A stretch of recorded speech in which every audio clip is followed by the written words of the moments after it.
qui est à l'époque présidente d'Universcience, donc de la Cité des Sciences et de l'Industrie et du Palais de la Découverte, la complémentarité que le musée peut offrir à l'école. Vous écriviez vouloir, je vous cite, convaincre tous nos concitoyens que la science n'est pas inaccessible, ni interdite, ni réservée, qu'elle est disponible et passionnante, que non seulement elle est nécessaire pour comprendre le monde dans lequel nous vivons, mais aussi qu'elle peut ouvrir des horizons d'émerveillement et de découvertes fabuleuses. Donc avant de vous céder la parole pour évoquer en quoi l'aventure spatiale et ce qu'elle nous donne d'émerveillement et de découvertes peuvent représenter une aubaine pour entretenir le goût des sciences, susciter des vocations parmi les jeunes générations que nous avons la chance qui nous sont confiés, ou qui vous sont confiés, vous enseignants. Quelques remerciements rapides. Merci à toutes les équipes de l'établissement qui ont œuvré au bon déroulement de cette journée, et en particulier les équipes techniques, les médiateurs scientifiques et pédagogiques, les commissaires de l'exposition qui nous accompagnent aujourd'hui. Merci à Sophie Lécuyer, Philippe Aquiléas et Jean-Luc Fortin d'avoir accepté de participer à notre table ronde. Cette dernière table ronde fait partie d'un dispositif de rencontre qui s'appelle l'ETEDUC, dont vous pouvez retrouver toute la programmation annuelle en ligne. À noter un autre temps fort de rencontres professionnelles que nous vous proposerons les 3 et 8 avril prochains, le rendez-vous EDUC, sur un thème totalement différent qui est l'éducation inclusive. Merci à Claire Le Forestier, Cyril Santana et l'ensemble de mon équipe pour l'organisation de cet événement. Pour terminer, merci à Marie-Catherine Méra, journaliste scientifique, à qui je laisse sans plus tarder la parole. Je vous remercie vraiment pour votre présence nombreuse et vous souhaite une très bonne rencontre. Merci.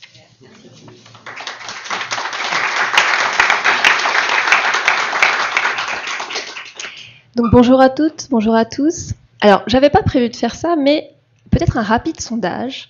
Y a-t-il parmi vous des passionnés d'exploration spatiale? Pour que je me rende un petit peu compte. D'accord. Et certains l'enseignent peut-être au lycée, même, cette thématique? Au collège? D'accord. Bon, on aura l'occasion d'en discuter tout à l'heure. Je vous donnerai la parole pour des questions. Alors, Claudine Nuret, bonjour et merci beaucoup d'avoir accepté notre invitation. On est vraiment honorés de vous avoir avec nous aujourd'hui. Dans ce lieu, en plus, que vous connaissez bien, puisque vous avez présidé Universcience entre 2010 et 2015. Alors, vous êtes la première femme française et européenne à être allée dans l'espace. C'était en 1996. Vous étiez partie à l'époque dans une fusée Soyouz pour un vol de 16 jours à bord de la station orbitale russe Mir, dans le cadre de la mission franco-russe Cassiopée. Et vous êtes aussi la première astronaute française à avoir volé à bord de la Station spatiale internationale, l'ISS, en 2001. Alors bon, ma première question, c'était à quand remonte votre envie d'espace? Mais bon, on avait les collégiens, les lycéens tout à l'heure, ils vous ont abondamment posé la question, alors je vais peut-être la poser un petit peu autrement, et me placer peut-être du point de vue de l'enseignant, parce que vous nous avez raconté quelques-unes de vos lectures, enfants, notamment vous nous avez parlé de l'école, et justement, quelle a été la place finalement de l'école et de l'enseignement dans votre envie d'espace ou d'exploration en tout cas? Merci beaucoup et bonjour à tous. Je suis ravie de passer ce moment avec vous. On vient effectivement de passer 3 quarts d'heure avec des jeunes collégiens de Villemomble et c'était très, très sympa. J'ai encore plein de choses à vous raconter, hein, vous inquiétez pas. Et c'est toujours un plaisir de se retrouver ici à Universcience, à la Cité des Sciences. C'est une grande maison qui vous accueille et on est toujours ravis de pouvoir rendre plus fertile, je dirais, cette interaction entre l'école, ce que nous on propose ici. Vous allez aller voir Mission Spatiale tout à l'heure. Hein. C'est bien, on va présenter ça. Et voilà, vous donner aussi des clés, des ressources pour faire entrer tous ces éléments de culture scientifique dans vos enseignements. Et comme on le disait souvent, voilà. Vous êtes des représentants de cette éducation plus formelle, plus institutionnelle, et puis nous, voilà, peut-être un peu plus de liberté sur une éducation qui peut prendre d'autres formats, et c'est toujours un bonheur d'échanger.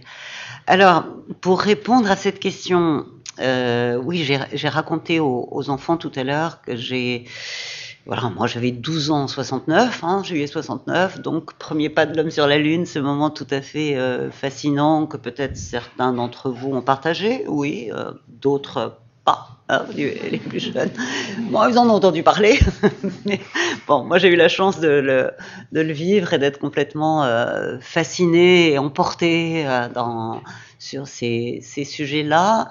Et je le disais sans obligatoirement qu'à l'âge de 12 ans, je décide de devenir un astronaute parce que bah voilà, c'était des pilotes de chasse militaires et que c'était pas tout à fait ce qu'on peut avoir dans une tête d'enfant à 12 ans, une tête de petite fille. Et donc ça ne faisait pas partie de mes choix de carrière à l'époque, mais en tout cas d'ouverture d'horizon et de se dire waouh, il y a des choses possibles à explorer et à découvrir. Et c'est vrai qu'à l'école, j'étais un peu de ce genre-là. Alors, je suis la caricature Bac plus 19. Hein. Je ne l'ai pas dit aux enfants tout à l'heure parce que je les aurais fait passer sous la table. Mais voilà, donc j'étais une petite fille et une jeune femme qui avait toujours envie d'apprendre, de découvrir, de posséder, de rentrer dans les systèmes et puis de labelliser avec un diplôme obtenu. Hein. Je sais pas, je pense qu'il y a pas mal de jeunes femmes dans la pièce qui sont comme ça. Hein. Le plus on a des diplômes, le plus on se sent légitime à apporter ses compétences et ses atouts. Donc j'étais de ce genre-là. Et j'étais du genre à effectivement passer beaucoup de temps à l'école et après l'école à fignoler mes versions latines, résoudre des équations, etc. J'ai eu la chance, je le disais aux enfants, d'avoir à l'époque, j'étais en province, hein, en Saône-et-Loire, je suis née en Bourgogne, où on avait la possibilité de garder jusqu'à la terminale plein de choses. Donc je faisais des maths, de la physique, des sciences nat, enfin tout ce qui était au programme, c'était une terminale C. Mais j'ai continué, j'ai 2 langues vivantes, l'anglais et l'espagnol, et j'ai continué jusqu'à la terminale pour le latin et jusqu'à la première pour le grec. J'ai fait du grec et du latin. Et je disais qu'en grec, on lisait Lucien de Samosate, avec ces histoires de petits luniens qui exploraient les planètes. Donc il y avait aussi cette culture littéraire qu'on pouvait acquérir à l'école, qui m'ont accompagnée sur l'envie de découvrir et de garder l'esprit ouvert. Donc c'est vrai que l'école pour moi, c'était cette capacité à répondre à des tas de questions que j'avais dans la tête, et à la fois avec mes camarades, hein, mais aussi avec les profs. Je pense que j'avais pas toujours les meilleures notes en conduite, je sais pas comment ça s'appelait à l'école. J'étais plutôt, comme j'avançais assez vite, j'avais beaucoup de temps pour papoter en dehors des cours, mais je posais toujours des tas de questions et j'ai toujours trouvé dans mes professeurs, voilà, des professeurs qui répondaient à ces questions, qui me donnaient des lectures à compléter pour poursuivre les choses que j'avais envie de découvrir. Et en dehors de l'école, des lectures, des films peut-être aussi qui ont été inspirants? Alors oui, après bien évidemment des classiques. J'ai lu beaucoup de romans d'aventure. Hein. Bon, quand on est jeune, on plonge tous un peu là-dedans. Jules Verne a bercé bien évidemment mes démarrages. Hergé aussi, hein, bien sûr. Tintin, Objectif Lune. Puis je disais que j'étais rentrée après dans Asimov et voilà, une science-fiction plus complète. Hein, et que tout ça, effectivement, ça m'a fait rêver. En film, je dis souvent que j'ai vu, je pense, 10 fois 2001 Odyssée de l'espace, oui, bien sûr. Et que c'était de la science-fiction, parce que j'ai vu en 2001 et c'était pas du tout 2001 Odyssée de l'espace, c'était autre chose quand je suis arrivée dans la station spatiale. Mais bon, c'est vrai que ça donne des images, des projections, et qu'on se dit il y a encore des tas de choses qu'on peut franchir au-delà des limites qui sont les nôtres aujourd'hui, soit des limites personnelles, soit des limites technologiques, et de se dire que se projeter dans cet ailleurs que l'espace ouvre et offre, ça nous donne cette possibilité de dépasser justement un petit peu ces limites. Et aujourd'hui, je suis en retraite institutionnelle de mes diverses fonctions, de l'Agence spatiale européenne ou du Centre national d'études spatiales, mais j'ai toujours cet appétit non démenti à suivre l'actualité, à essayer de comprendre, connaître. Voilà, je suis Euclide parce que la matière noire, je ne sais pas ce que c'est, je n'ai pas encore compris, donc je vais voir un petit peu ce qu'on a là. L'intelligence artificielle, oui, ça fait complètement partie de ce qu'on doit associer aujourd'hui à plus d'autonomie des équipages et comment on va gérer des destinations plus lointaines, mais aussi à des sujets, et je pense que c'est peut-être intéressant pour vous, enseignants, de se dire que la matière spatiale, c'est bien sûr cette matière scientifique, bien sûr cette matière d'ingénierie, mais que c'est aussi une matière économique.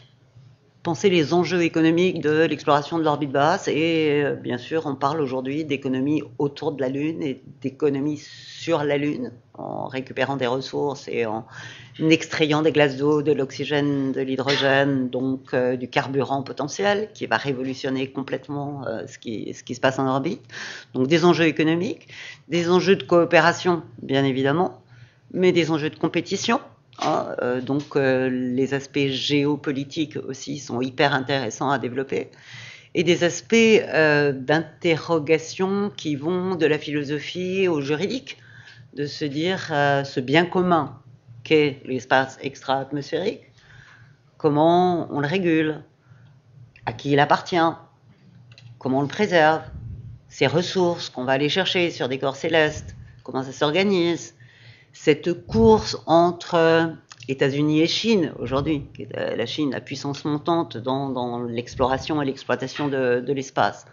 Comment on va essayer de réfléchir ensemble une gouvernance peut-être un petit peu plus harmonieuse, en tout cas absolument essentielle en ce qui concerne les débris spatiaux en orbite, parce que si on ne gère pas bien les débris spatiaux, on ne pourra plus accéder à l'espace, l'espace va être bouché. Et puis sur ces corps célestes qu'on veut explorer, exploiter, est-ce qu'on s'approprie les ressources? Comment on les utilise?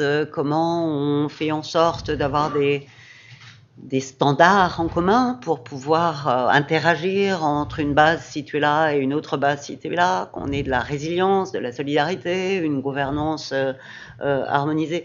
Donc le spatial, c'est pas que de la science et de la techno, c'est plein d'autres choses. Et ça passionne les jeunes. Vous disiez tout à l'heure, je suis pas sûre que l'appropriation des ressources pour les jeunes collégiens qui étaient là, mais j'en voyais un ou deux devant qui se disaient ah ben oui, mince alors, à qui ça appartient? Et voilà, ça ouvre des possibilités aussi pour vous d'avoir des ressources autres que des ressources scientifiques et technologiques, mais plein de sujets à explorer. Et on y reviendra d'ailleurs sur la table ronde. Oui, tout à fait. Écrire des projections d'avenir. Alors, j'ai participé à une aventure intéressante qui s'appelle Amazonie spatiale avec Matrice, qui est une structure de justement un écosystème assez ouvert pour la créativité et les écosystèmes de start-up, avec des écrivains de science-fiction, 15 écrivains de science-fiction et 50 experts scientifiques, en leur demandant de nous écrire un narratif positif de l'exploration spatiale à l'horizon 2075. C'était absolument génial de travailler avec ces auteurs en les gardant dans un cône de vraisemblance. C'est pour ça qu'il y avait 50 experts scientifiques autour. Et c'est des aventures passionnantes aussi sur l'écriture, la créativité, le multimédia. Enfin, il y a vraiment plein de... Je vous laisse poser des questions là, parce que non. Mais en fait c'est passionnant, donc j'ai pas très envie de vous couper quand on vous écoute, mais effectivement c'est des questions qu'on va aborder ensuite avec nos autres invités. Donc là je me permets de vous poser des questions peut-être plus sur votre expérience, parce que forcément on est très curieux. Vous êtes allé dans l'espace, il y a quand même pas beaucoup de gens qui vont dans l'espace, donc forcément on a envie de vous poser ces questions-là. Déjà en 85, quand vous avez candidaté, vous étiez un peu peut-être pas toute seule, mais en tout cas, il n'y avait pas beaucoup de femmes. Il y avait quoi? Il y avait 10% de femmes. Alors aujourd'hui, c'est mieux. Qu'est-ce qui vous a poussé à l'époque? Comment vous avez osé finalement? Parce qu'il fallait oser quand même. Oui, il y a une forme d'audace sûrement à franchir ce pas, parce que c'est vrai que quand on choisit de devenir astronaute, se présenter à une sélection en tout cas, on sait que si ça marche, on va rentrer dans une carrière qui n'est pas tout à fait la carrière classique de médecin rhumatologue. Je suis médecin rhumatologue au départ, donc je savais que je me lançais dans une aventure de vie différente. Pour se lancer dans une aventure comme ça, qu'on soit un homme ou une femme, c'est transformateur. Qu'on soit homme ou femme, de se lancer dans cette aventure, il faut qu'il y ait quelque part un désir très fort, un rêve. Moi, c'était un rêve d'enfant, mais j'avais ce désir, cet appétit de découvrir, d'aller au-delà de l'horizon du quotidien, même si j'ai adoré être médecin rhumato. Mais je suis plus rhumato depuis 1992, il n'y a que ma mère qui pense que je suis encore médecin. je ne suis plus médecin. Et donc, il faut qu'il y ait ce désir, ce rêve pour vous permettre de franchir l'étape. Après, il faut être l'esprit suffisamment ouvert pour voir les opportunités qui se présentent. Et c'est vrai que pour moi, c'était cet appel à candidature du CNES dans le couloir de l'hôpital qui cherchait des astronautes scientifiques, cette fois-ci, non plus des pilotes militaires, pilotes de chasse, mais scientifiques, pour mener à bien des programmes scientifiques dans les stations spatiales. Et que donc, voilà, il y avait écrit en bas qu'il fallait un doctorat. J'étais docteur en médecine, donc j'avais le doctorat avec la lumière du rêve dans la tête, plus l'opportunité qui se présentait, la disponibilité. J'ai été pas mariée, pas d'enfant, fini mes études, donc en disponibilité pour choisir ma vie. C'est ce que j'ai dit aux enfants devant moi tout à l'heure. Voilà, je suis rentrée dans le système sans même regarder si c'était ouvert aux filles et aux garçons. Nous sommes en 85, mais j'ai pas fait attention à ça. Moi, j'ai plongé dans l'aventure. Alors effectivement, c'était une sélection française. Il y avait 1000 candidats, il y avait 100 femmes, donc 10% de candidatures féminines. On était 7 recrutés en 85. J'étais la seule femme dans l'équipe des 7, où il y avait à peu près moitié, enfin 3 militaires et puis 4 civils, médecins, vétérinaires et physiciens, 2 médecins. Et donc, je suis rentrée dans le système avec, effectivement, pas beaucoup de femmes dans les équipes. Je suis arrivée à la Cité des Étoiles en 92. Donc, c'est là où j'étais plus médecin et je suis devenue astronaute. Je suis partie vivre 10 ans en Russie pour m'entraîner avec le système Soyouz et l'accès à la station Mir, puis à la Station Spatiale Internationale. Et on était 2 femmes à l'entraînement, avec une autre jeune femme russe qui n'a pas volé d'ailleurs, donc effectivement des équipages assez masculins, mais ce que j'ai souligné aussi aux jeunes filles en particulier qui m'ont posé la question tout à l'heure, c'était de dire que j'apportais des compétences différentes. Donc j'avais un atout dans la valeur différente, la valeur ajoutée que j'apportais à un équipage. Et donc j'ai été très vite et très bien intégré à des équipages qui étaient effectivement masculins, parce que c'était quand même encore l'époque juste post-soviétique, encore très, très militaire et fermée. On avait besoin de scientifiques. Moi, je suis arrivée avec mon doctorat en médecine, ma spécialité, et puis dans les bacs plus 19, j'ai oublié de dire, j'ai fait une thèse de sciences après. Donc j'ai un DEA de biomécanique et une thèse d'état de neurosciences. Donc voilà, j'avais tout ce qu'il fallait pour me sentir bien sur du travail scientifique à bord des stations spatiales. Donc j'ai été intégrée très facilement dans les équipages. Puis ensuite, j'ai passé quand même 10 années de préparation, d'entraînement. J'ai eu de multiples formations. J'ai eu une formation de cosmonaute expérimentateur, donc en charge du programme scientifique pour ma première mission. Puis une formation d'ingénieur de mission, donc ingénieur du vaisseau spatial, ingénieur de la station, sur tous les aspects de maintenance et d'ingénierie à bord.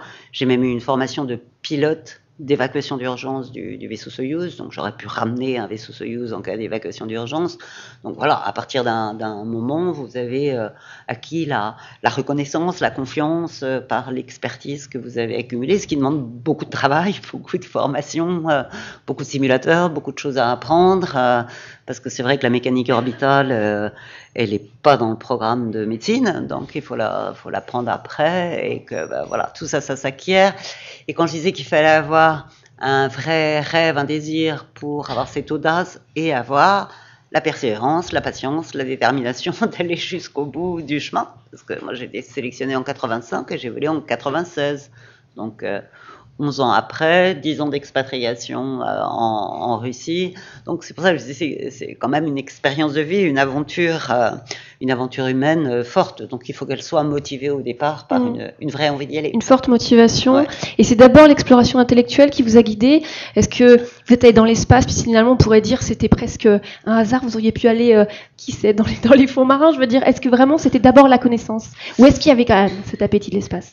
Il y avait la connaissance, bien sûr. Et je me souviens d'ailleurs pour la candidature, j'avais développé tout un programme scientifique où ces aspects de contrôle de la posture, quand on se trouve en situation de microgravité, comment tout ça transformait le corps. Alors, je suis une gymnaste de compétition au départ, donc le fonctionnement du corps dans la performance sportive, c'est quelque chose qui m'intéresse.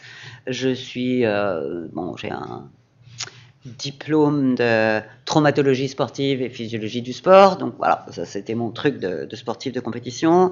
La rhumato, c'est le corps qui souffre et le corps qui est limité dans ses déplacements. Et bien évidemment, le corps en microgravité, ça m'intéressait. Donc sur les aspects de découverte de ma matière, qui était celle du fonctionnement du corps, j'avais fait tout un programme de travail. Après, j'ai été intéressée par tout le reste de l'aventure spatiale, mais j'ai adoré tester mon corps en centrifugeuse, savoir comment je résistais à 4G, à 8G, faire du tabouret tournant, faire du être son propre cobaye en fait. Être son propre cobaye. Oui, oui.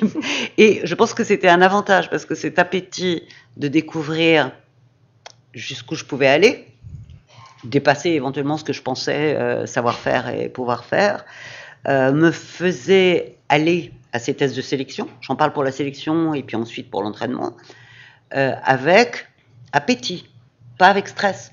J'ai jamais été stressée de rentrer dans une centrifugeuse ou de rentrer dans un caisson à dépression. J'avais envie de voir comment j'allais réagir. Donc l'aventure physique faisait partie aussi de l'aventure. Ça aurait pu être peut-être une aventure effectivement dans les abysses ou pourquoi pas, c'est celle du spatial avec Apollo 11 dans la tête qui m'a conduit sur ce chemin. Et après, j'ai adoré cette aventure scientifique, effectivement, de travailler avec des communautés scientifiques. Comme j'étais responsable des programmes scientifiques, c'était moi qui étais l'interface avec les communautés de scientifiques. Pas seulement de sciences du vivant, parce que quand on est dans ces laboratoires en orbite, en microgravité, il y a aussi tout le domaine des sciences physiques, physique des fluides, des alliages, la combustion, les plasmas, tout ça qui est transformé par le fait de plus avoir les effets de la gravité. La biologie du développement, j'ai embarqué avec moi des salamandres, leur fait pondre des œufs pour voir comment se développait un œuf avec son pôle végétal, son pôle animal en absence de gravité, la physio-végétale, enfin tout ce qu'on peut imaginer. Donc j'avais cet appétit d'être avec la communauté scientifique dans toute sa diversité. J'étais épatée de voir les ingénieurs ou les opérationnels arriver à manœuvrer des infrastructures aussi sophistiquées en orbite. L'aspect de l'ouverture à la coopération, je suis arrivée en 92 à la Cité des Étoiles, c'était très bilatéral, coopération entre la France et presque l'Union soviétique, encore en 92, début de la coopération avec la Russie, mais il n'y avait pas d'Américains, il n'y avait pas d'Européens, d'autres nationalités à la Cité des Étoiles. Il y avait les commissaires politiques, les Volgas noirs et les micros, hein, c'était 92. Et puis ça s'est ouvert petit à petit avec effectivement cette idée de construire ensemble une station spatiale internationale. L'Agence spatiale européenne, la NASA, c'était un programme porté par la NASA, l'Agence russe, les Canadiens et les Japonais, les cinq partenaires. Et là sont arrivés des Européens de différentes nationalités, les Japonais, les Américains, quoi. Et les centres et les ingénieurs, les communautés scientifiques se sont mis à travailler ensemble. Donc c'était aussi une aventure humaine absolument fantastique. Moi j'ai vécu ces 10 années d'ouverture à la coopération. C'est un petit peu plus compliqué aujourd'hui, vous l'imaginez, dans la situation actuelle. Mais ça marche encore dans la station spatiale. C'est le seul endroit où la coopération scientifique marche avec tous les pays parties prenantes.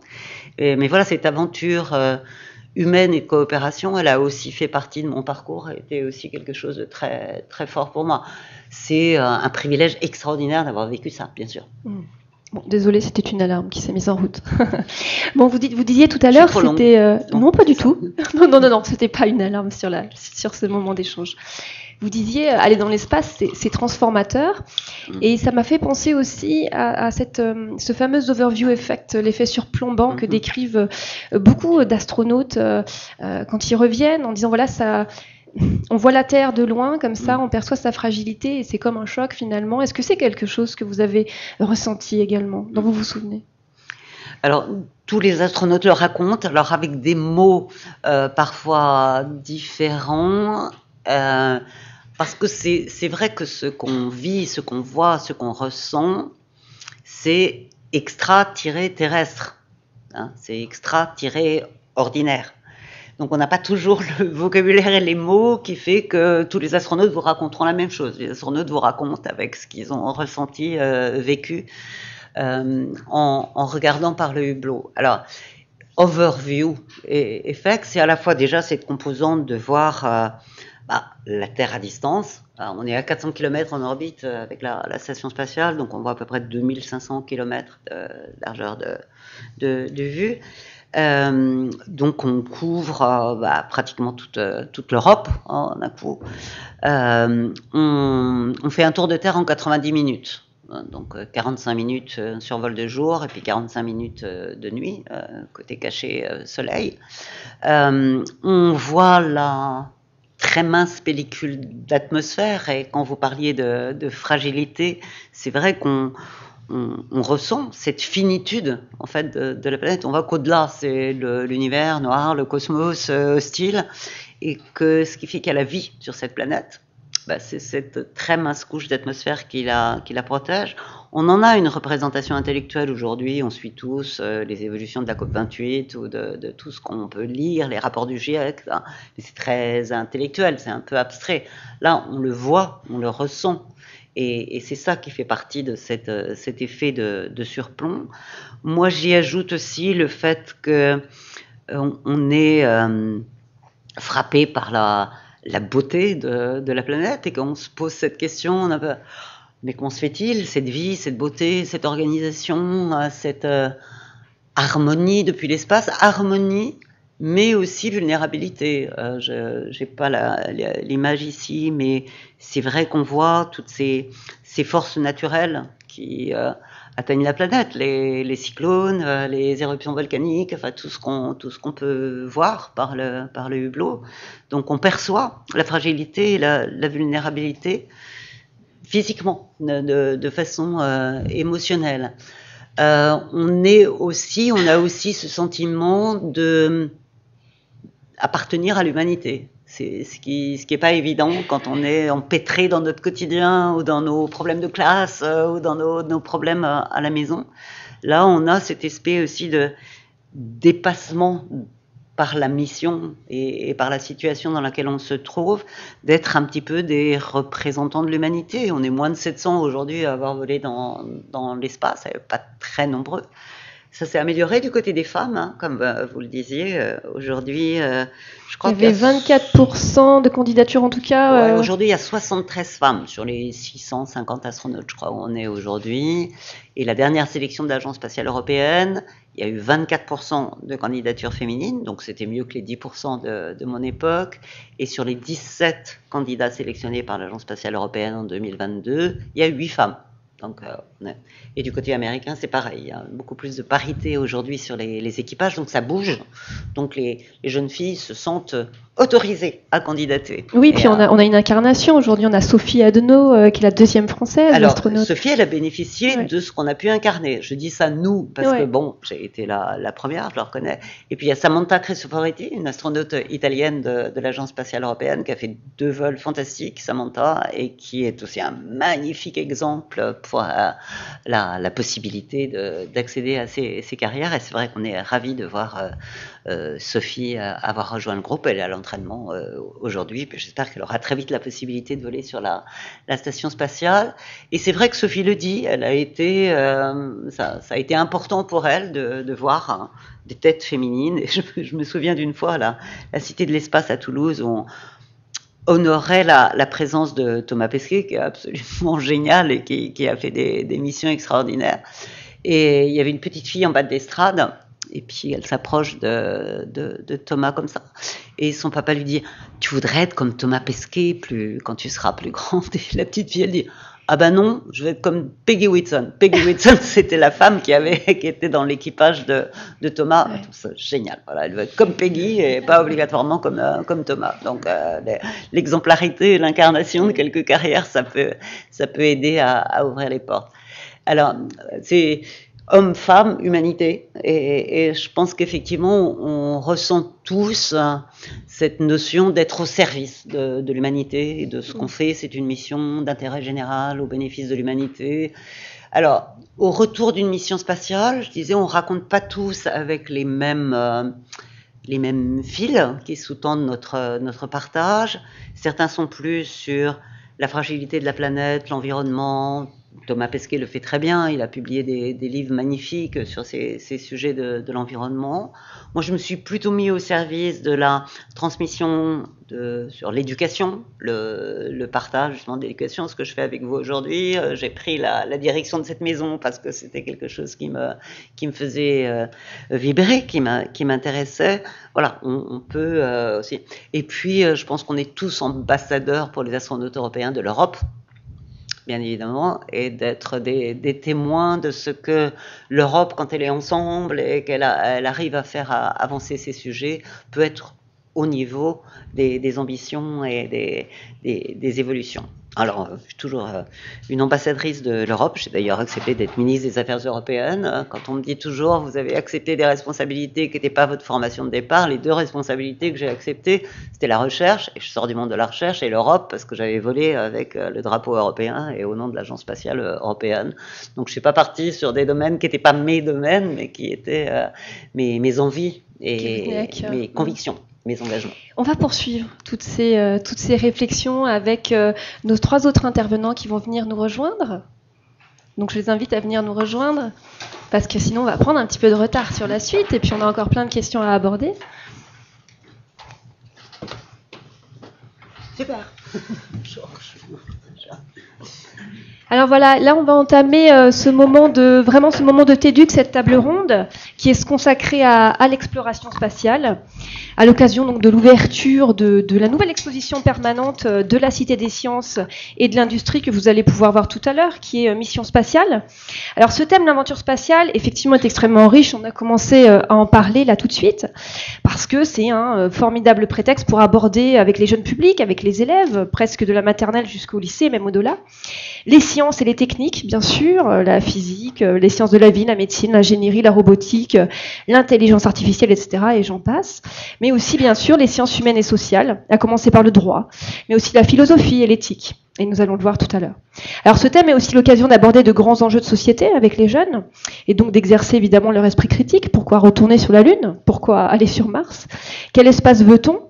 Et puis, bien sûr, l'exploration spatiale, c'est un inépuisable vecteur d'émerveillement, de curiosité et de créativité, avec une longue culture d'ailleurs de projets pédagogiques à destination des publics scolaires. Donc voilà ce qu'on vous propose aujourd'hui, là, pendant ces quelques 45 minutes, peut-être 1 heure qui nous reste. Eh bien, c'est un modeste voyage à travers l'actualité de l'exploration spatiale et de la pédagogie autour du spatial. Donc, avec nous, et qui nous ont rejoint, Sophie Lecuyer, co-commissaire de l'exposition Mission Spatiale. Bonjour. Bonjour à tous.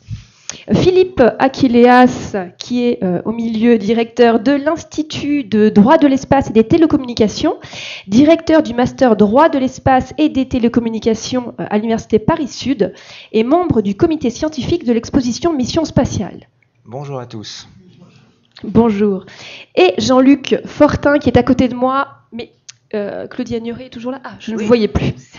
Jean-Luc Fortin, radio-amateur au Radio Club de la Haute-Île à Neuilly-sur-Marne, association qui travaille actuellement à un contact ARIS, donc un contact avec la Station Spatiale Internationale, avec un collège du 93, qui était là d'ailleurs tout à l'heure avec nous.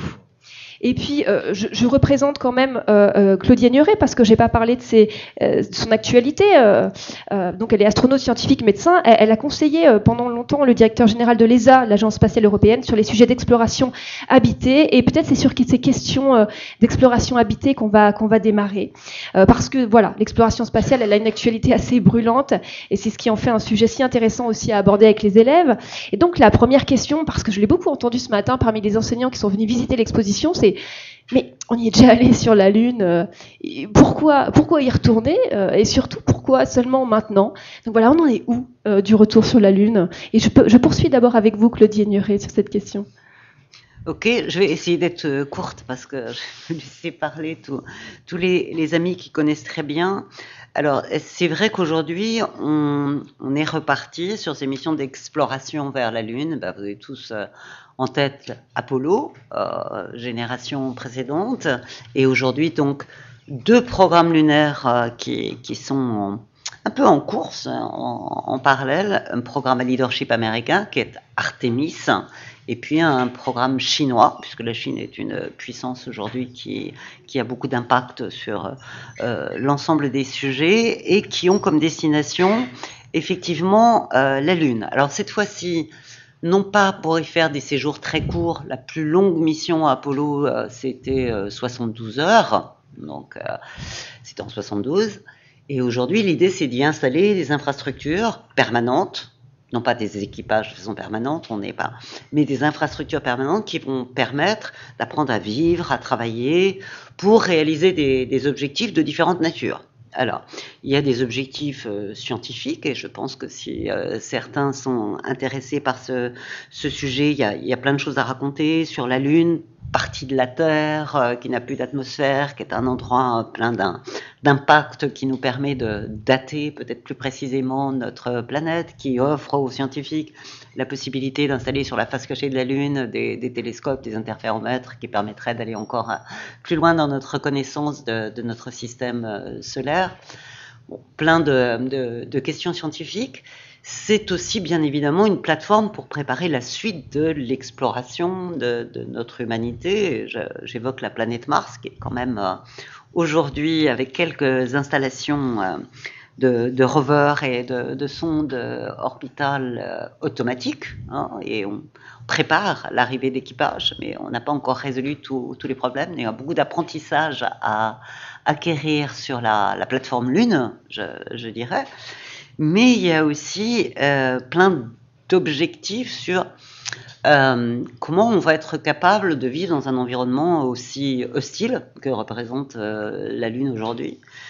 Quel type de construction on va faire, les innovations pour se protéger d'un environnement où il n'y a pas d'atmosphère, où il y a des chutes de météorites, où il y a des radiations importantes parce qu'on est au-delà des champs de la magnétosphère terrestre, avec quoi on va construire ces habitats, comment on va gérer les déchets, se mettre dans une économie circulaire, un aspect de stockage de cette énergie solaire qui va nous apporter un petit peu d'énergie, mais pas à 100% du temps sur la surface lunaire. Donc plein de sujets qui nous rappellent quand même aussi beaucoup les enjeux terrestres qui sont les nôtres, comment on gère des ressources très limitées, comment on fait cette économie circulaire, le recyclage, la purification de l'air, des écosystèmes artificiels qui permettent de vivre avec qualité, et pas simplement de survivre, mais de vivre. Jusqu'à présent, on avait survécu sur la Lune. Là, c'est l'apprentissage du vivre et du travailler. Et c'est aussi un apprentissage, je pense que Philippe va en parler, de comment réfléchir le vivre ensemble sur la Lune, et comment construire et comment penser une gouvernance où peut-être on est davantage en solidarité, pas obligatoirement en compétition et en course les uns vis-à-vis des autres, comment on fait des standards en commun et comment justement on gère ces corps célestes, ces ressources, enfin tous ces sujets de droit spatial que Philippe va aborder. Donc c'est un passionnant environnement. C'est passionnant et l'objectif donc serait d'abord un objectif scientifique de connaissance, d'exploration. Est-ce que on peut pas... C'est pas le moteur principal. Voilà, j'allais dire et poser la question à Philippe Achilleas. Quel est le moteur principal? Pourquoi vouloir faire une base sur la Lune? Pourquoi aller sur Mars? Est-ce qu'on a aussi des considérations et sans doute stratégiques et économiques, commerciales? Voilà, vers quel espace se dirige-t-on? Merci. Effectivement, je pense qu'il faut bien comprendre aussi l'espace sous l'angle de la politique internationale et aussi du droit international. C'est-à-dire que l'espace est associé à la puissance de l'État. Et ce, dès le début de la conquête spatiale. Et la conquête spatiale, c'est aussi la volonté de montrer sa puissance technologique et sa puissance militaire. Et donc, être présent dans l'espace, occuper l'espace, voire contrôler l'espace, c'est aussi une forme de puissance. Et les États, notamment les États-Unis, qui aujourd'hui sont en hyperpuissance dans cette zone, savent que depuis l'espace, ils ont un point de contrôle sur nos sociétés et sur nos vies qui est inestimable. Donc être présent dans l'espace, c'est aussi un élément de la puissance, il faut bien comprendre cela. Donc aller sur la Lune, moi je vois aussi cela avec les stations spatiales privées, c'est des points de juridiction des États et ça sera des points de contrôle des États pour accéder à l'espace et aller plus loin. Moi, je vois ça. Et je pense qu'il y a aussi une connexion entre l'entreprise privée qui va dans l'espace et la puissance des États, puisque les entreprises, elles sont toujours sous la juridiction des États. Et les objets spatiaux sont des points de juridiction. Vous voyez, ça c'est important de comprendre. Donc, ça veut dire que demain, sur la Lune, il y aura un point de juridiction plutôt à dominance américaine et un point de juridiction plutôt à dominance. Alors poursuivons juste. Je rajoute simplement ce que disait Philippe, et c'est hyper important, c'est aussi la composante puissance économique. Ouais.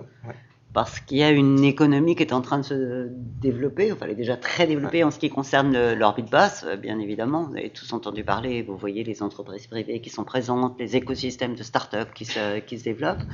Mais autour de la Lune et sur la Lune et dans cet environnement, il y a aussi potentiellement une mise en place d'infrastructures, de services lignés en orbite. Enfin, il y a des tas de choses qui sont en train de se développer, qui ajoutent à la puissance d'influence la puissance économique. Alors sachant que quand même l'espace c'est pas le Far West, hein. C'est pas une zone de non-droit, il faut bien le rappeler. Hein.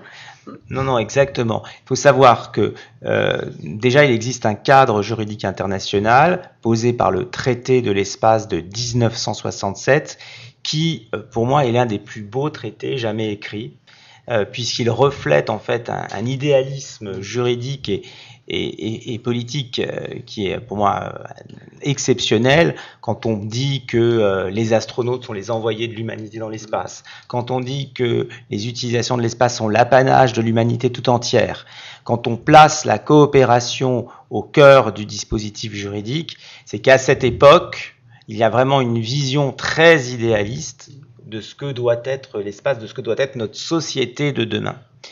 Et ce n'est pas le Far West non plus, parce qu'on a mis en place des verrous juridiques pour assurer le contrôle des activités spatiales par les États. Une entreprise privée ne va pas dans l'espace sans une autorisation nationale, et si cette entreprise viole le droit international de l'espace, elle engage d'ailleurs la responsabilité directe de l'État. Vous voyez ? Donc on a un cadre qui est présent avec des lois nationales. En France, on a une loi sur les opérations spatiales. Et donc, tout ce cadre-là découle à la fois des textes internationaux et des lois spatiales. Alors tous ces enjeux, notamment juridiques, stratégiques, etc. Alors ils sont développés dans l'exposition Mission Spatiale. Notamment, on a des petits encarts juridiques comme ça qui sont un peu mis un petit peu partout. Et donc c'est des questions qu'il est possible aussi de travailler. Et d'ailleurs, il y a une vidéo intéressante. Je vous invite à la regarder, qu'on peut regarder en début, en fin d'exposition, où on pose des questions. Parce qu'en fait, il y a quand même des controverses sur cette histoire d'aller dans l'espace. Pourquoi on va dans l'espace ? Et on donne pas vraiment de réponse dans l'exposition. On laisse le visiteur se forger finalement son opinion. L'idée, c'est qu'effectivement, on ne va pas prendre la place du visiteur. L'idée, c'est que les gens comprennent qu'il y a différents points de vue sur l'espace, que les spécialistes vont discuter autour de l'espace. Pourquoi est-ce qu'on envoie des humains dans l'espace ? Pourquoi est-ce qu'on envoie des robots ? Pourquoi est-ce qu'on dépasse autant d'argent ou pas ? Et pourquoi est-ce qu'on ne s'occupe pas plus de la planète ? Et l'idée, c'est il y a différents points de vue qui se valent. Et l'idée, c'est que les visiteurs puissent se faire leur propre point de vue, parce qu'effectivement, dans l'actualité, on a beaucoup de notions spatiales, on a beaucoup d'informations sur l'espace. Et l'idée, c'est que dans cette exposition, on puisse donner des informations et après à chacun de se faire sa propre opinion. Et ensuite dans l'exposition, nous l'idée c'est de vous emmener dans une balade pour aller voir les différents moyens d'explorer l'espace. Et justement sous l'impulsion de Philippe, on s'est dit ce qui était intéressant, c'était de disséminer dans cette exposition justement des questions relatives à des questions de société, relatives à la politique, relatives au tourisme dans l'espace, parce que ce sont des questions que tout le monde se pose. Et l'idée, c'était justement d'avoir ces petites questions, donc qui sont plus sous un format effectivement graphique avec un petit dessin humoristique, pour prendre un petit peu de recul aussi par rapport à ces questions, et ce qui permet de ponctuer notre visite de toutes ces questions.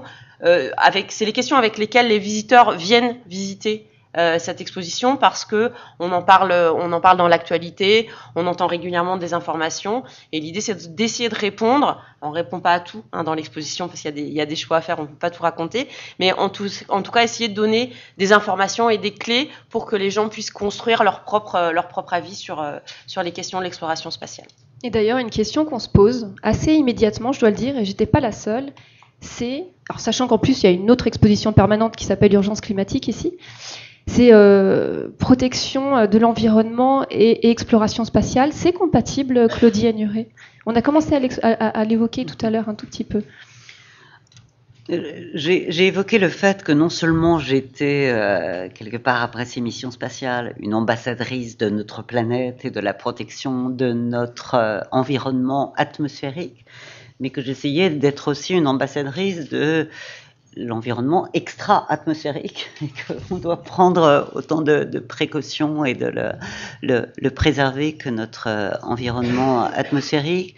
J'insiste toujours quand j'interviens sur, par exemple, les infrastructures permanentes sur la Lune, et j'ai commencé à le faire, de se dire que cette innovation qu'on sera obligé de mettre en place pour vivre et travailler sur la Lune, ça va potentiellement apporter des innovations utiles à nos enjeux terrestres. Quand j'ai évoqué l'économie circulaire, le stockage de l'énergie et pas simplement la collecte de l'énergie quand l'énergie solaire sera là, mais le fait de la stocker, la purification de l'atmosphère, enfin tous ces sujets qui sont nécessaires à une vie en environnement hostile, on est obligé de les résoudre et il faut toujours penser à ce que ça apporte sur Terre. Puis en tant que médecin, bien évidemment, le suivi de la santé d'un équipage à bord, la télémédecine, les instrumentations fiables, miniaturisées, le transfert de données, la capacité à prendre des décisions avec plus ou moins d'autonomie, tout ça c'est des sujets qu'on a dans les déserts médicaux, sur des zones où on a besoin d'avoir de la robotique avancée,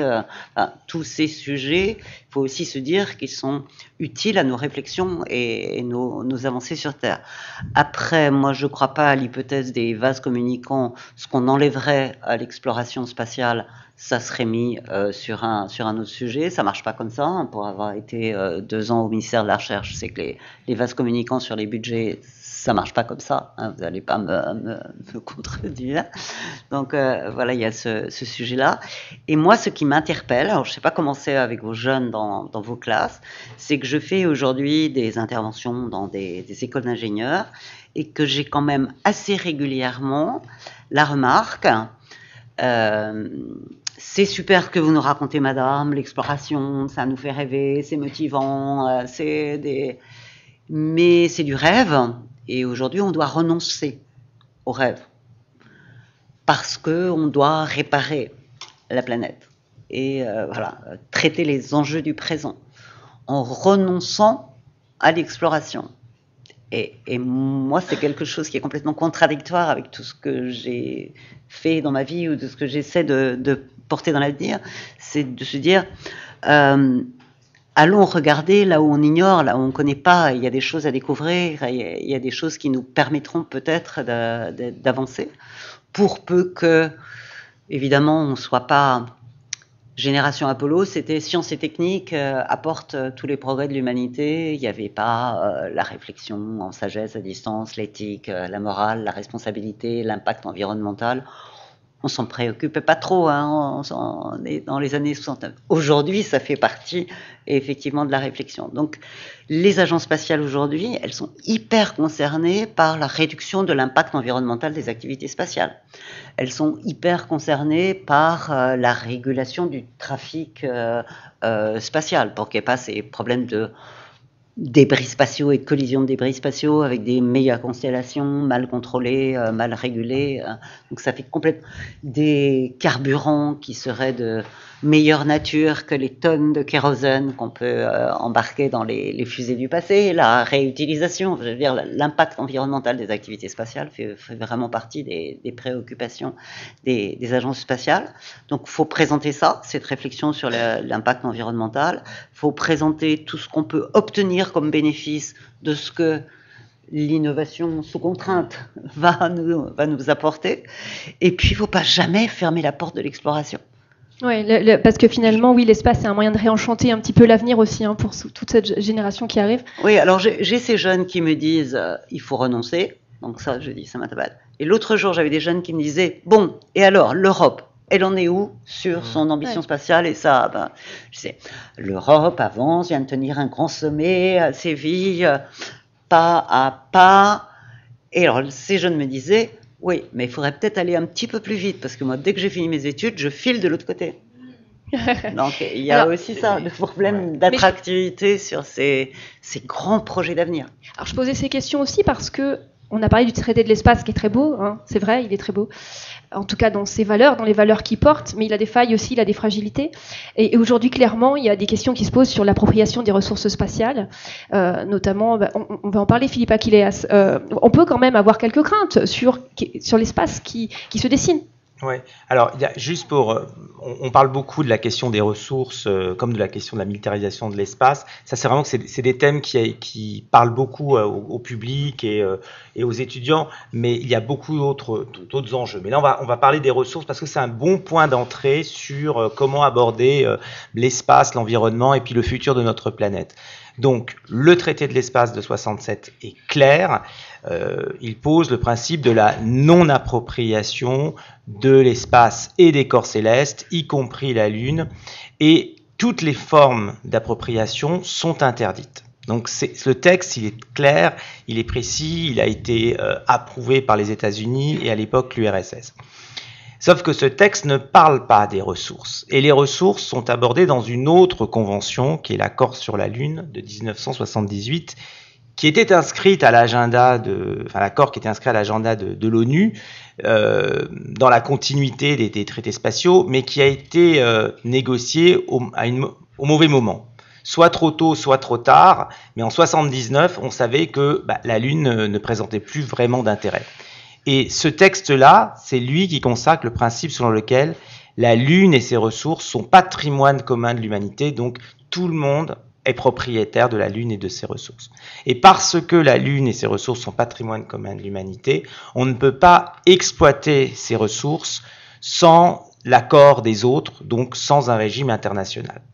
Ce traité, les Américains ils l'ont soutenu. Ils l'ont soutenu, c'est intéressant. C'est-à-dire que le département d'État, le ministère des Affaires étrangères des États-Unis était favorable à cette vision encore très idéaliste. Sauf qu'au même moment, aux États-Unis, c'était la fin du programme Apollo et la communauté spatiale était vraiment en plein désarroi et se sentait trahie par le gouvernement. Et la communauté spatiale s'est mobilisée contre cet accord. Les États-Unis ne l'ont pas donc signé ni ratifié et l'URSS, qui de toute façon ne le voulait pas, n'est pas entré dans le texte. Aujourd'hui, que se passe-t-il ? Des entreprises américaines ont fait du lobby au Congrès en expliquant qu'il y avait des ressources sur les corps célestes, plus particulièrement sur les astéroïdes, et qu'il fallait lancer ce grand marché de l'exploitation des ressources des corps célestes. Et donc en 2015, les États-Unis, parce qu'il y avait du lobby, parce qu'ils sont toujours à l'affût d'opportunités économiques et commerciales, ils ont adopté une loi pour autoriser les entreprises à exploiter les ressources et à s'approprier les ressources. Et en faisant ce texte, ils ont ouvert la porte à d'autres pays, d'autres puissances qui se sont engouffrées dans la brèche. Donc le débat, il est là. Aujourd'hui, eh bien, on a ouvert la porte et à la privatisation et à l'exploitation commerciale. Bon, et on fermera pas effectivement ce débat tout de suite et on va partir peut-être aussi sur des aspects sciences et pédagogie. Et j'en profite pour rester un tout petit peu avec vous parce que vous m'avez dit en préalable à cet échange, l'espace, c'est un espace formidable, on pourrait dire, car on peut encore tout décider, on a encore ce pouvoir. Et vous disiez, tiens, on pourrait faire avec des lycéens, imaginer un traité pour la planète Mars. Alors ça, c'est quelque chose que vous avez déjà fait avec des lycéens ? Alors, je le fais à l'université avec des étudiants, qui sont dans divers niveaux, mais je l'ai fait aussi avec des lycéens en Afrique. Parce qu'il faut savoir aussi qu'aujourd'hui, l'Afrique s'ouvre à l'espace. Mais vraiment, quand je dis s'ouvre à l'espace, il y a vraiment des projets de construction de satellites, de lancement de satellites africains. Et j'étais en Côte d'Ivoire et on a fait cet exercice avec des jeunes au lycée français d'Abidjan. Et c'était exceptionnel, d'abord parce qu'au début, ils pensaient qu'ils étaient totalement, que c'était pas pour eux. Voilà, ils pensaient que l'espace, c'est une question pour les Européens et pour les Américains, mais c'était pas pour les Africains. Et puis ensuite, on les a mis autour de la table, on leur dit, mais l'espace, c'est ce que vous voulez faire de votre planète. Comment vous voyez le futur de votre planète et essayez de dessiner pour la planète Mars, votre planète idéale. Et là, c'est parti comme ça, et c'est ça en fait. L'avantage de cette discipline, c'est qu'on peut se projeter dans l'avenir et on peut poser les problèmes de notre société aujourd'hui en essayant de faire mieux que ce qu'on a fait et essayant de comprendre nos erreurs. Parce que l'objectif, et c'était l'objectif du traité de l'espace, c'est de ne pas reproduire les erreurs dans l'espace, les erreurs commises sur Terre, on ne veut pas les reproduire dans l'espace. Bon, c'est pas très bien parti, mais au moins il y a cet exercice très intéressant. Oui. Puis il y a encore énormément de choses effectivement à imaginer et à faire. D'ailleurs, énormément de ressources qui sont proposées par la Cité des Sciences, aussi par le CNES, l'ESA, pour travailler avec les jeunes à tout niveau d'ailleurs sur des projets liés à l'espace. Alors dans l'exposition, on a aussi évidemment tout l'aspect scientifique, parce que l'espace d'abord c'est un super matériau pour travailler les sciences et toutes les sciences. La robotique, l'espace, c'est donc de l'ingénierie avec les robots, la biologie avec les systèmes de survie, la physique avec le décollage des fusées. Sophie Lécuyer, dans l'exposition, on peut trouver tous ces aspects-là. En fait, on a un des axes qu'on a voulu en abordant cette exposition, c'est de montrer que l'exploration spatiale, c'est avant tout une aventure humaine. Et effectivement, on connaît les astronautes, donc il y en a 600, ça fait pas tant que ça. Mais en fait, il y a des milliers, 10 milliers de personnes qui travaillent sur Terre, qui font que ces gens puissent partir en toute sécurité, qui puissent faire les éléments scientifiques. Et l'idée, c'était de redonner, de montrer que l'exploration spatiale, c'est une aventure humaine et que ça touche plein de métiers totalement différents. Effectivement, on a l'astronaute qui est ce qu'on voit en premier, mais derrière, on va avoir des physiciens, des astrophysiciens, des biologistes. Il y a vraiment des ingénieurs. Ça montre vraiment tout un panel de métiers. Et quand on montre le spatial, c'est la possibilité d'avoir tous ces métiers-là et cette aventure humaine. Donc, c'est ce qu'essaye aussi de retranscrire l'exposition en montrant toute cette diversité qu'on peut avoir dans le monde spatial, que ce soit en envoyant des robots, que ce soit en imaginant les fusées qui nous permettent d'extraire de la gravité, que ce soit en imaginant comment est-ce qu'on va construire une station sur la Lune, comment est-ce qu'on va même jusqu'à la psychologie, comment est-ce qu'on étudie la psychologie des astronautes pour les envoyer sur Mars, parce que les envoyer sur Mars, ça veut dire que c'est 2 ans, je me permets, dans une boîte à sardines. Donc, comment est-ce qu'on peut s'entendre? Donc, c'est vraiment, ça montre qu'il y a un panel très important de moyens d'aborder le spatial et pas forcément d'en partir. Et effectivement aussi la manière de parler du droit, de la politique. C'est vraiment le spatial, c'est un vrai. En fait, c'est un vrai phénomène de société et c'est une vraie question de société. Et on a essayé de montrer qu'il y avait tous ces abords. Effectivement, il y a la science, il y a la technique, mais derrière, il y a aussi tous ces points de vue et qu'il faut considérer le spatial dans cette globalité-là et que c'est là que ça devient intéressant et que ça touche pas forcément des personnes qui sont scientifiques, mais des gens qui s'intéressent à la politique, des gens qui s'intéressent à la psychologie, peuvent aussi trouver des éléments intéressants dans l'exploration spatiale. Et alors, ce qui est assez génial, en tout cas c'est ce que j'ai ressenti, c'est que on touche là à une science ou à des sciences qui ne sont pas froides, qui sont incarnées, qui sont très actuelles. Et d'ailleurs, ça touche d'autant plus les jeunes que ces sciences, elles sont incarnées, qui y trouvent du sens. Alors, notamment, il y a un projet qui est assez rigolo, qui est le Challenge européen Astropie, qui est proposé par l'Agence spatiale européenne et la Fondation Raspberry Pi, qui est coordonnée en France par le CNES. Et les jeunes, ils programment en fait des expériences dans l'ISS avec, ils font un programme informatique exécuté en fait sur les ordinateurs de l'ISS. Ils peuvent comme ça, par exemple, envoyer des messages aux astronautes. Donc voilà, ça a vraiment du sens. Et un autre projet, par exemple, qui a beaucoup de sens, c'est notamment tous les projets ARIS. Alors Jean-Luc Fortin, vous allez nous expliquer un peu ce que c'est. Mais là, carrément, on a des classes qui peuvent rentrer en contact direct avec les astronautes en fait dans la station spatiale. Exactement. Donc ARIS, c'est une association de radioamateurs, donc internationale. ARIS signifie Amateur Radio on International Space Station. Bon, excusez-moi pour mon anglais, mais radioamateurs sur l'ISS. Donc c'est les radioamateurs à bord de l'ISS. Donc en fait, les radioamateurs ne sont pas à bord, mais vont contacter les radioamateurs vont contacter les astronautes et donc lors d'un passage de l'ISS, et donc ça dure une dizaine de minutes. Alors là, j'aurais bien aimé pouvoir passer le film, mais je crois que ça va être... ouais, on me dit que c'est compliqué de le passer, ça marche pas. Bon, bah, c'est pas grave. Donc voilà, Harris a donc un programme où il propose à des écoles de tout niveau, donc du primaire jusqu'à l'université, de participer à un contact. Il y en a à peu près une cinquantaine qui sont organisés tous les ans, donc grosso modo un par semaine. Et donc voilà, il y a des Harris sélectionne après des projets puisqu'il faut aller déposer son dossier sur le site Harris International. Voilà, c'est ce qu'a fait le collège Théodore Bonneau de Gagny. Ils ont déposé leur projet donc en septembre de cette année, en septembre de l'année dernière, et ils ont été sélectionnés. Et donc au mois de juillet, on a appris que le contact aurait lieu début avril. Donc voilà. Mais alors ça, c'est vraiment quand on peut directement rentrer en contact avec l'ISS. Mais vous m'aviez raconté aussi un autre moyen en fait d'incarner, ou en tout cas de donner du sens. Vous me disiez, voilà, des fois on va tout simplement dans les collèges et puis on capte un contact. On capte un contact d'une autre école avec l'ISS. Voilà, exactement. Donc c'est ce que j'ai réalisé en octobre dernier. Donc moi je suis venu avec mes deux petits... Alors on a l'impression que c'est des jouets. C'est pas du tout des jouets, ça marche très bien. Donc alors c'est ce que vous achetez, ça coûte 30 €, frais de port compris quand même. Hein. Donc c'est pas un gros investissement. Et avec ça, bah, vous écoutez un contact radio amateur. Donc en fait, ce que vous allez écouter, c'est les réponses de l'astronaute. Parce que l'ISS va passer au-dessus de nous, alors ça n'est valable que dans certaines conditions, notamment lorsque la station est au sol est en Europe.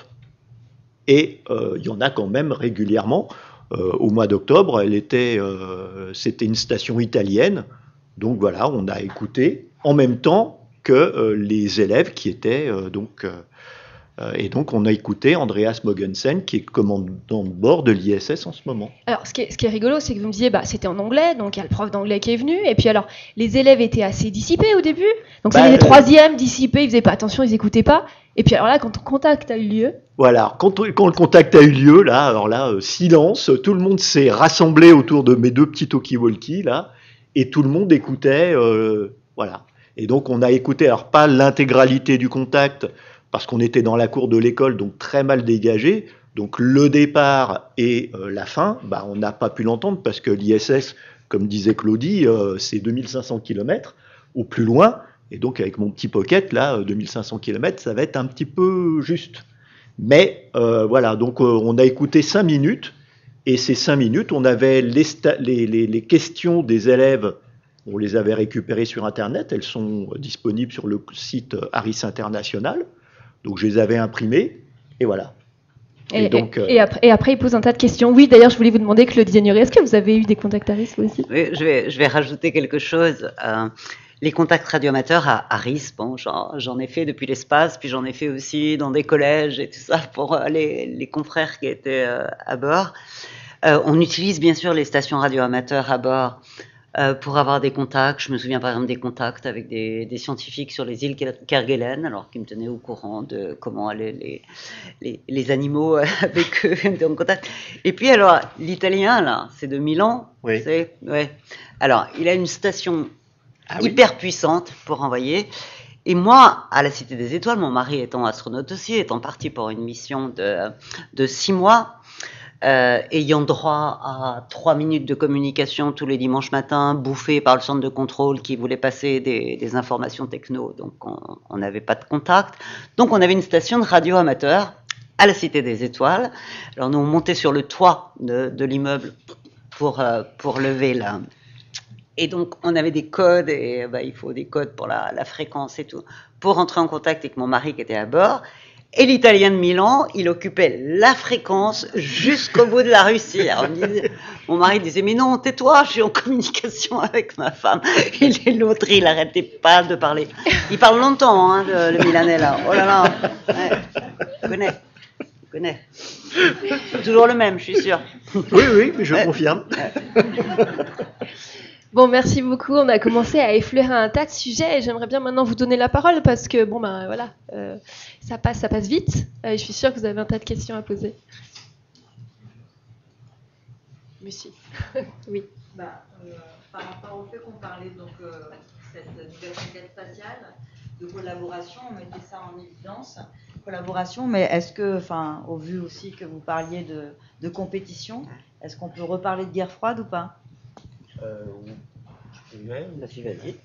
Moi, je dis oui, on peut parler de guerre froide. C'est une nouvelle guerre froide qui a été réactivée après une très belle période de coopération grâce à l'ISS. Mais on se retrouve dans la même position, sauf que cette fois, les Américains sont vraiment en hyperpuissance. C'est-à-dire qu'ils ont tellement d'avance, ils ont des budgets colossaux pour l'espace qui sont tellement démesurés par rapport à ce que les autres ont. Même la Chine n'y arrive pas. Donc, il y a une hyperpuissance, il y a un État qui peut tout faire dans l'espace. Et je rajouterais sur cet élément que c'est là où se pose la question de savoir où l'Europe met son niveau d'ambition et de contribution à cette exploration, exploitation, toutes les négociations dont parle Philippe sur ces discussions aujourd'hui sur du droit spatial ou de standards à mettre. Il faut pouvoir être partie prenante du jeu de la négociation et de la discussion. Et ça ne se fait que si vous avez l'apport technologique ou l'élément qui vous rend essentiel dans la contribution autour de table. Donc c'est là aussi où il y a une question géopolitique, d'influence, de montée en puissance et donc de détermination pour l'Europe à être vraiment partie prenante en tout cas, il y a une course, ça c'est clair. Et dans ce que tu évoquais, c'est vrai que le programme lunaire aujourd'hui, qui s'appelle Artemis, est avec des principes Artemis qui ont été rédigés par le leadership américain et qui sont signés en bilatéral avec les États qui veulent coopérer. C'est pas du multilatéral comme on l'évoquait précédemment, c'est du bilatéral. Je crois qu'il y a aujourd'hui 31 ou 32 trentaine de pays like-minded qui ont signé les accords Artemis. Et j'ai lu récemment que les Chinois, qui eux aussi veulent construire une base sur le pôle sud de la Lune, ont 19 like-minded aussi probablement. Donc il y a des alliances qui se constituent aussi dans cette. Après il y a l'aspect guerre économique, orbite basse, ça, mais cet aspect course et constitution d'alliance, il est important. Ouais. Et en fait, le deal avec les Américains, c'est vous voulez participer au projet scientifique Artemis avec nous, mais bien sûr, venez. Par contre, on aimerait que vous signiez un texte qui confirme qu'on est bien sur la même position en ce qui concerne les ressources, les zones de sécurité dans l'espace. Puis il y a un autre point qui est important, c'est quand même, on n'a pas parlé, la militarisation de l'espace, avec la multiplication des essais d'armes dans l'espace et puis la constitution d'armées spatiales. La France a une armée spatiale. Commandement de l'espace. Un commandement de l'espace. D'autres questions, peut-être?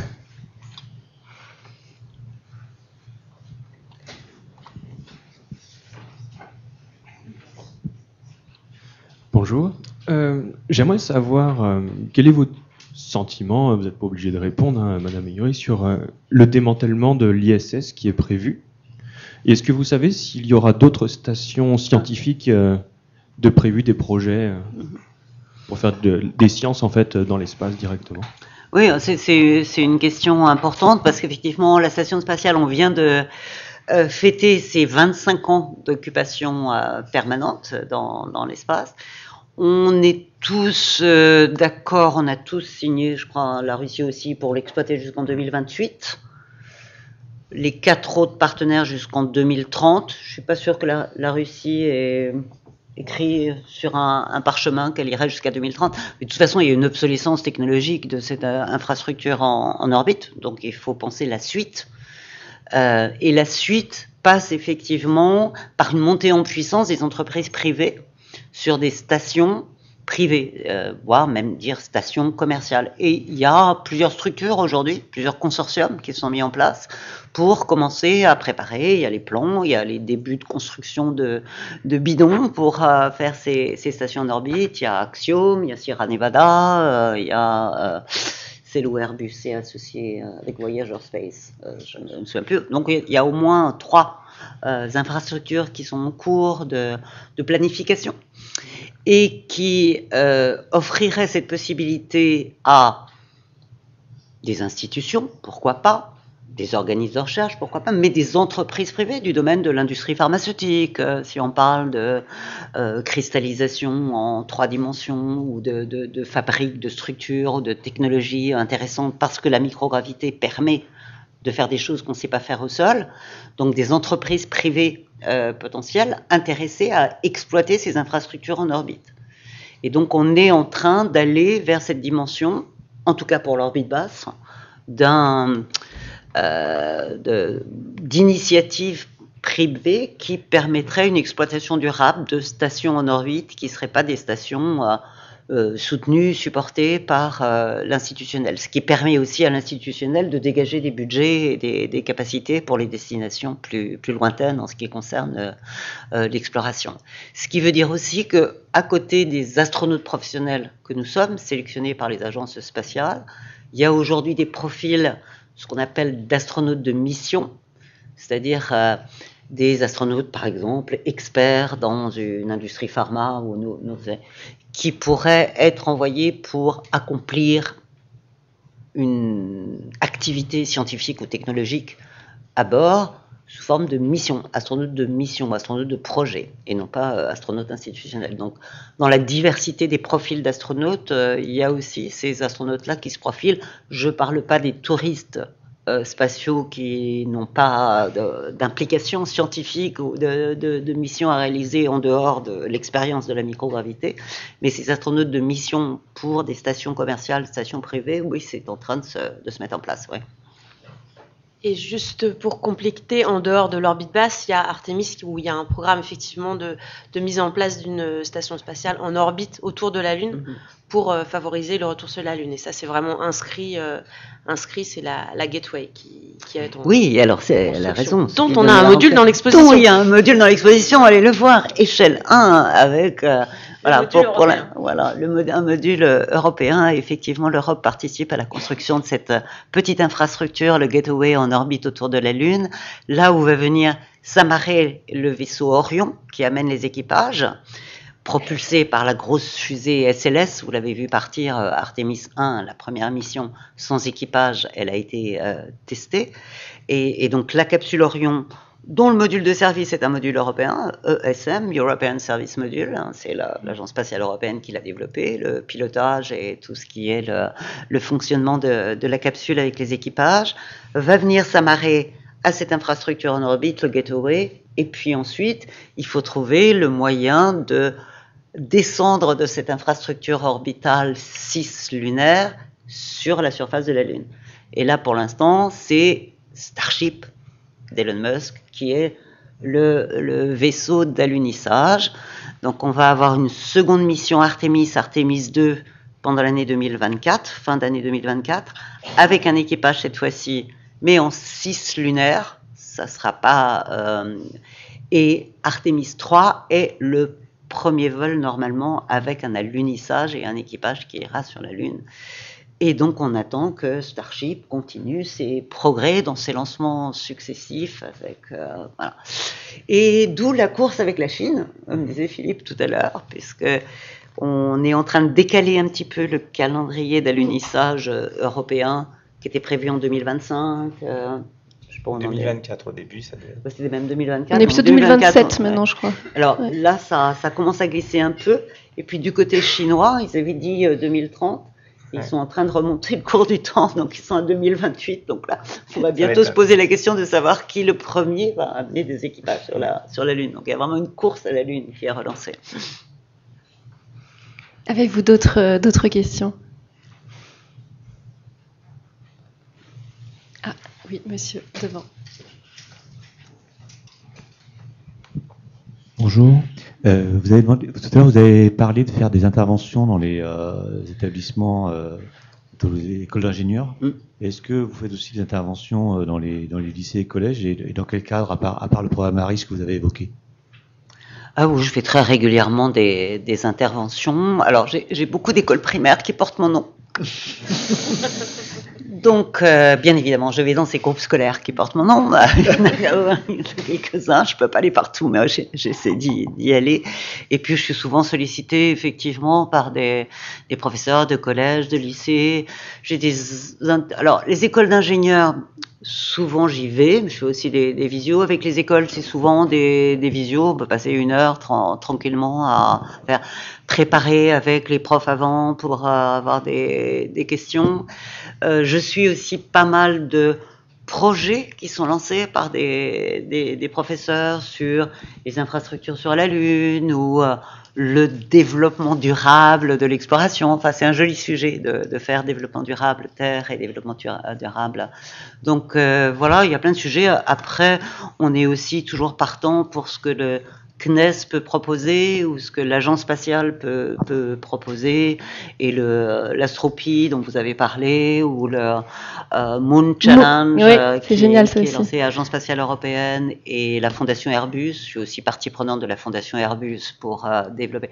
Donc il y a plein de ressources pédagogiques que vous pouvez trouver sur le site de l'ESA, sur le site du CNES, sur le site de la Cité des Sciences, sur le site de la Cité de l'Espace à Toulouse, sur le site de la Fondation Airbus. Il y a vraiment plein de ressources magnifiques pour faire de la pédagogie à tout niveau et participer à des projets collectifs. Je vous ai mis une image là vue d'artiste de ce que pourrait être une base lunaire. Alors, un village où la gouvernance serait harmonieuse et régulée, voilà. Notre utopie, voilà. Et vous avez parlé du collège Théodore Monod tout à l'heure. Oui. Théodore Monod, il a fait une belle phrase en disant que l'utopie, ça n'est pas ce qui est irréalisable, c'est ce qui est irréalisé. Donc je ne perds pas espoir. Eh bien, merci beaucoup. Je crois qu'on va finir sur ces jolis mots. Merci beaucoup à nos 4 intervenants.